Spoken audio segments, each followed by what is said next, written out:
అక్రమంగా తరలిస్తున్న వెదురును అటవీ అధికారులు పట్టుకున్నారు. 2 వాహనాల్లో రహస్యంగా తరలిస్తుండగా అటవీ శాఖ సిబ్బంది దాడి చేసి పట్టుకున్నారు. వైకే టీవీ ప్రసారం చేసిన కలప అక్రమ రవాణాపై అధికారులు స్పందించారు. పోలవరం జిల్లా దేవీపట్నం మండలం నుంచి వెదురు కలపను రహస్యంగా తరలిస్తున్నారని సమాచారం రావడంతో సిబ్బందితో కలిసి వెళ్లి దాడి చేసి అధికారులు పట్టుకున్నారు. ఇక పెనికిలపాడు గ్రామ సమీపంలో ఒక వాహనాన్ని, నేలకోట గ్రామ సమీపంలో మరొక వాహనాన్ని పట్టుకున్నారు. ఈ 2 వాహనాల్లో భారీగా వెదురు ఉన్నట్లు గుర్తించామని అధికారులు వివరించారు. ఇక పట్టుబడిన 2 వాహనాలను గోకవరం అటవీశాఖ కార్యాలయానికి తరలించామని చెప్పారు. ఏజెన్సీ ప్రాంతం నుంచి కలప అక్రమ రవాణా నిర్వహిస్తే కఠిన చర్యలు తీసుకుంటామని, కేసులు నమోదు చేస్తామని రేంజ్ అధికారి కొండలరావు హెచ్చరించారు. నేను ఇందుకూరు ఫారెస్ట్ రేంజ్ ఆఫీసర్ అండి.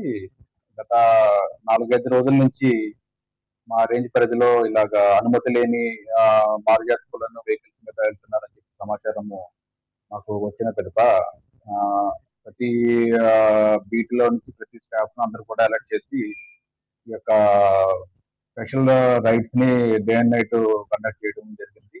అందులో భాగంగా ముఖ్యంగా మన చిన్నారిగండి నుంచి మారుజాతి కులను తరలిస్తున్నటువంటి కొలేరా వాహనాలను 2 సీజ్ చేసి ఆఫీస్ తరలించి వాటి మీద వెహికల్ కేసు చేయడం జరిగింది. అదేవిధంగా మారుజాతి మరియు వెదురు తోలకాలు జరుగుతున్నటువంటి వాహనాలు కూడా మేము సీజ్ చేసి ఆఫీస్ లో పెట్టడం జరిగింది. ఈ విధంగా ఎవరైనా సరే అనుమతులు లేని కలపను రవాణా చేయడం లాంటివి చేస్తే కనుక చట్టపరమైనటువంటి చర్యలు తీసుకొని వెహికల్స్ ని సీజ్ చేయడం జరుగుతుంది. మా సిబ్బంది ఎవరు కూడా ఈ యొక్క అనుమతులు ఇవ్వడం కానీ లేకపోతే వాళ్ళు వెనకాల నుండి ఉండడం అనేది అవాస్తవం.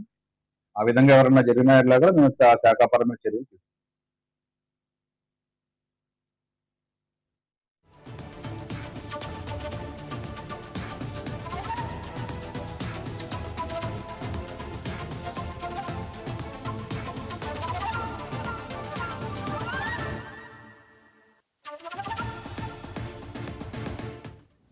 Please subscribe to YK TV Network. Please subscribe to YK TV. Please watch YK News.